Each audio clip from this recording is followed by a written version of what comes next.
Hello, America. I'm Camille Chandler, and this is Qualitative Listening.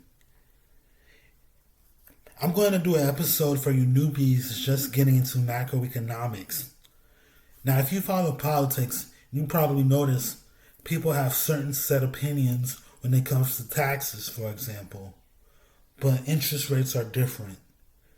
There is no set opinions on if interest rates should rise or lower because they are determined by the economic conditions of the time, which I'm going to explain. But before we do that, let's go over the Treasury yields. The 3-month is at 4.35%. The 6-month is at 4.3%.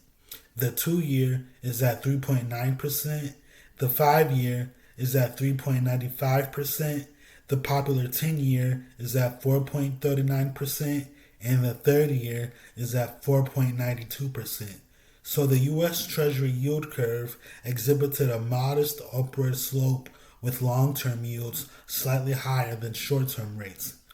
This configuration suggests the market expectation of stable or gradually increasing interest rates over time. But I wanted to tell a story as America gets ready for a June interest rate decision. Interest rates rise or fall depending on the economic conditions and goals of central banks like the U.S. Federal Reserve. Here's a clear breakdown of why interest rates change over time and what influences those decisions. 1. To control inflation.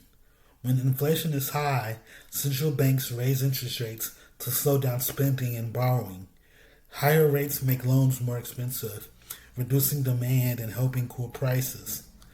When inflation is low or falling too fast, they may cut rates to encourage spending and investment, helping lift prices and avoid deflation.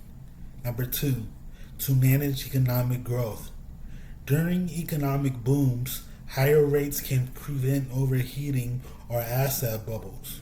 During recessions or slowdowns, lower rates help stimulate economic growth and by making borrowing cheaper and saving less attractive. 3. To respond to employment trends. The Fed has a dual mandate: maximize employment and keep inflation stable. If unemployment is high, and the Fed may lower rates to stimulate job growth.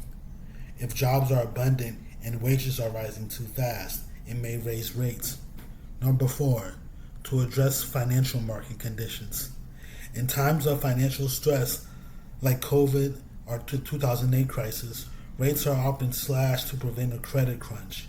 If markets are stable and asset prices are rising too quickly, rates might go up to cool things down. Why rates fall.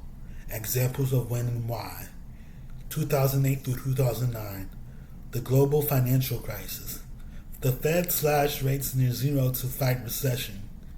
During the 2020 COVID-19 pandemic, sudden economic halt, rates cut again to zero to support the economy. Why rates may rise. The 2022 and 2023, the post-COVID inflation surge. Fed raised rates aggressively to bring inflation down. The mid-2000s, growing housing market and low unemployment, Fed hiked rates to control inflation risk. So what makes rates go up or down depends on specific time and context. Is inflation the main concern? Is growth too slow or fast? Are jobs plentiful or scarce? Are there external shocks? Interest rate policy is always a balancing act based on present conditions and future expectations. So, now that I've gone over that, here's my story I have to tell. Do you remember the old days? Back when the dollar still felt like something? Back when a grandfather weathered hands could buy a week's worth of groceries on a single ship's pay? Back when banks served towns, not tech giants? And when the Federal Reserve didn't feel like a shadowy monarch pulling strings behind velvet curtains? Tune into Qualitative Listening, and together we can make the Federal Reserve an entity that represents the will of the American people. Thanks for listening to Qualitative Listening.